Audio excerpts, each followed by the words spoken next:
Hi guys, Samantha from Jessama Tutorials here, and today I'm going to be showing you how to create a leaf cane. So you're going to need some green primer, and I'm going to be using 2 blocks of that, and then I would mix about equal parts green with equal parts white, mix that up to create a colour. Okay, and here is what you should have once it's mixed up.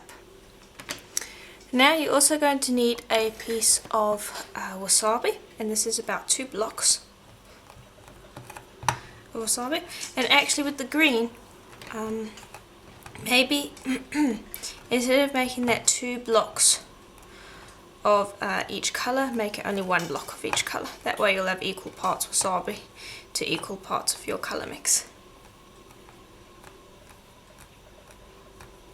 Because I used 2 blocks of wasabi. Okay, then I've got that into a triangle.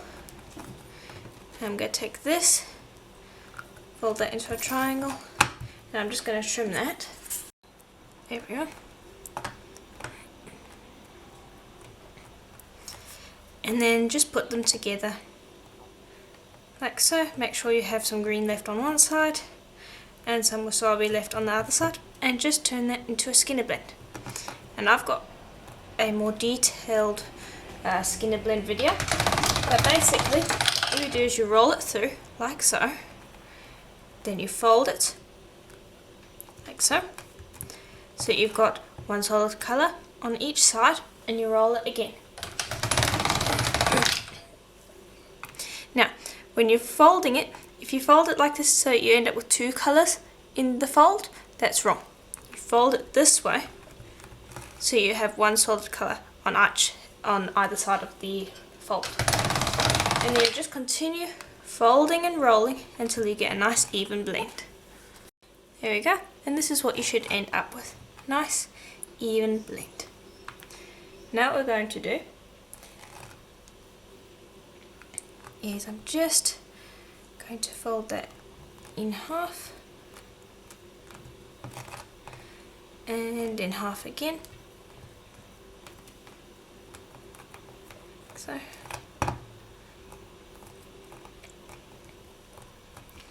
okay, and then what I want to do is I want to gently start pushing this up, and we're making a skinner blend plug, and this is my preferred method of creating a skinner blend plug. You just fold it up so it's a block of nice solid slab of clay, and just start pressing it into a more square shape. And you can use your roller to help with this.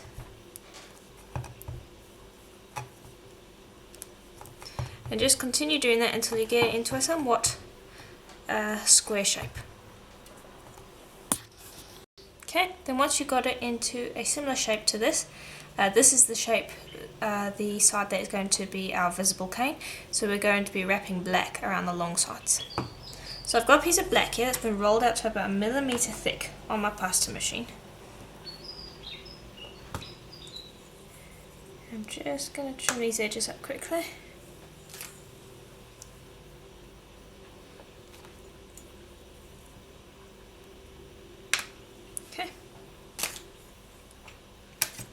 There. And now we're just going to wrap that around. I'm going to start on one side, place that down,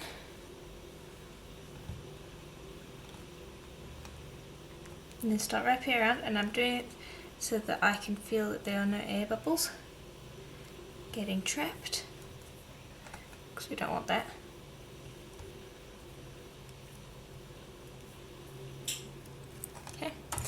Then just trim off that excess. Okay, then just go through and make sure that you don't get any air bubbles.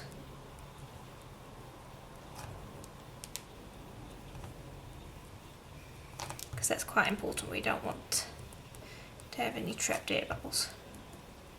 If we get any, we can fix them later, but it's best to get rid of them now if you can. There's one there, let's get rid of that. Now we're going to reduce this, and we need to be able to cut out quite a few parts. I'd say at least 20, if not more. So just begin reducing this down, and we're going to keep it in this kind of rectangular form. So you can just use your roller to start steadily reducing it down. And after a while you won't need to use your roller because you'll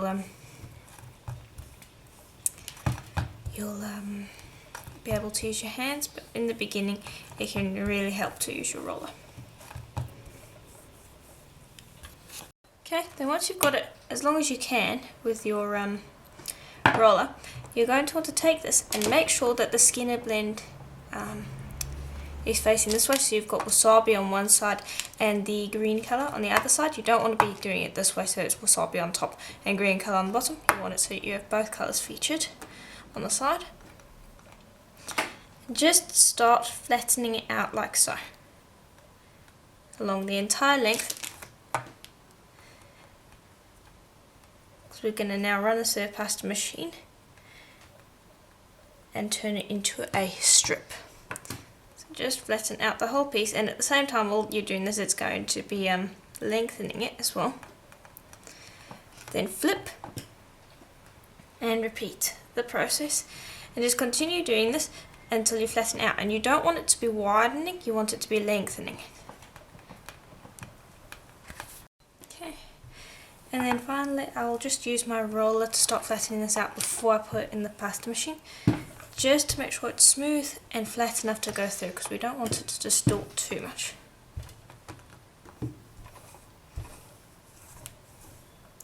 So just use your roller on one side, flip again,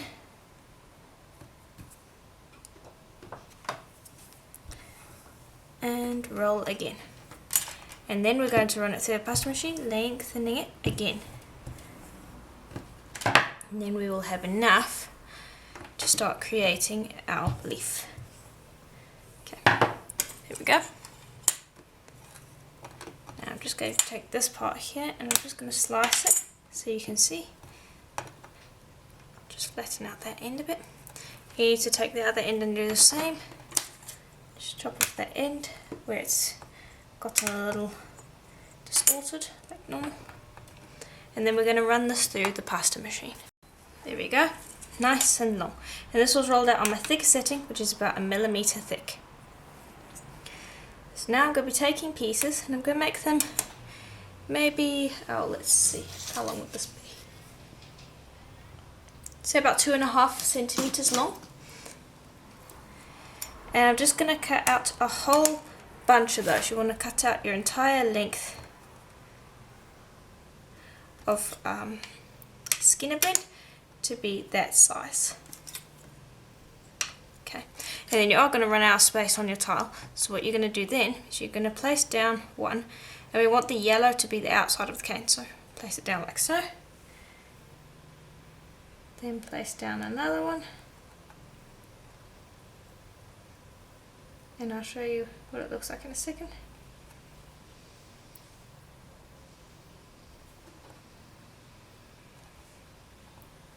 It looks like that, and then you just go put it against the tile and bend it like so. But in the meantime, just stack them like so, and I'll show you how to move them in a minute, but just stack them like that.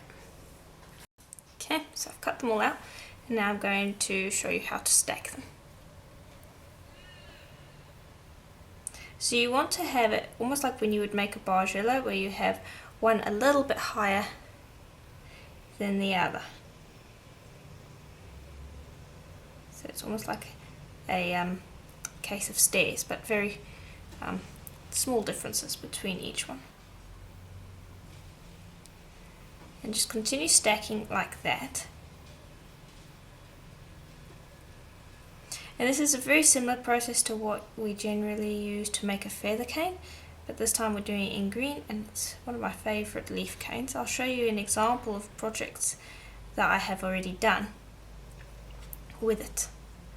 And I bear in mind this is only one side of our leaf, so every single time you make one of these you want to be having an equal number being stacked almost the same way for the opposite side of the leaf. So just bear that in mind and make sure that you save enough pieces to do that. So generally I will stack them at the same time so that I don't end up with less on one and more on the other.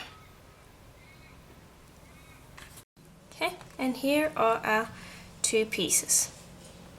Now I want the green on the outside and the yellow on the inside.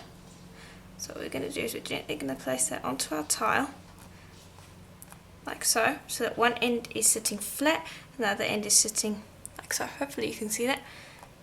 And then just start pressing, like so. So we kind of want to create not quite a semicircle shape, but more like a half teardrop shape, I guess. And we'll do the same with this one.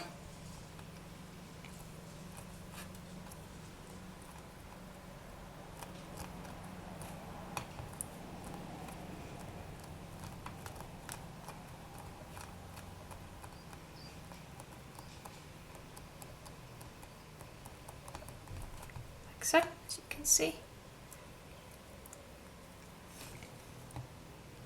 Okay, we don't have to worry too much about the shape just yet. Now all I'm going to do is I'm just going to press these together, like so. And then we can worry about getting it into the correct shape.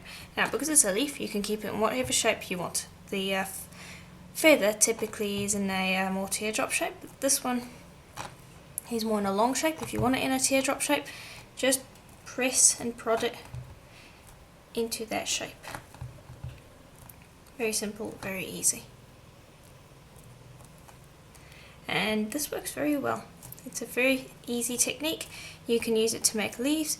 You can use it to, as you can see here, make a leaf. You can make it into feathers. You can use it in a leftover technique. I have already done a tutorial on how to use this effect, but we replaced the skinner blend with a bunch of leftovers, so we made kind of like a purple feather cane. I'll have to leave a link to that. You can change up the colours of the leaves, so you could do this for an autumn project in some beautiful reds, orange and gold colours. So there's lots of ways you could do this. Now I don't want to reduce this too much because I want to see what it looks like when it's nice and big. But I do want to get it all nice stuck together and get it into a right shape. Okay. And you are going to get some distortion. Okay, now I'm just going to press that into the right shape and give it a light roll. And now you want to leave this to sit for a few minutes just to let it set up a bit. You could even put it in the freezer just to get it to firm up. In the meantime, while that is in the freezer, I'm going to show you what I have done with this type of cane before. And here are some of the examples that I have. You can see the cane over here. Now this cane was done using Kato, so the colours are more mellowed and the yellow is more on the outside rather than on the inside, but you can see it looks quite nice. I've done a tutorial on how to make this rose cane already, and this this translucent cane was actually done with another project where I showed how to create these frangipani canes. I'll provide a link to that as well. But you can see you can use any translucent cane with this and it will work quite well. But anyway, this is an example of how to use these leaves. Another idea for you guys is to maybe replace the skinner blend that we have in the middle over here with some translucent, and you could make a translucent leaf cane that is different from the one that I made a while back. So play around, have fun, use a different skinner blend, maybe put in a bunch of different bits of clay. There are lots of ideas that you can play around with. And there we go, that is how it looks. So you can see it looks quite nice. The colours are brighter than the previous one that I showed you, and the leaf is pretty large. You would ordinarily reduce this down quite a bit more, but I wanted to show you it while it was nice and large because you can see all of the details in there. So that is basically it for today's tutorial. Let me know what you thought in the comments below. If you enjoyed it, please do consider becoming a patron, as I have lots of other tutorials on there that are exclusive to Patreon, and it also helps support this channel so that I can continue releasing free tutorials every single week for you guys. So please do consider becoming a patron.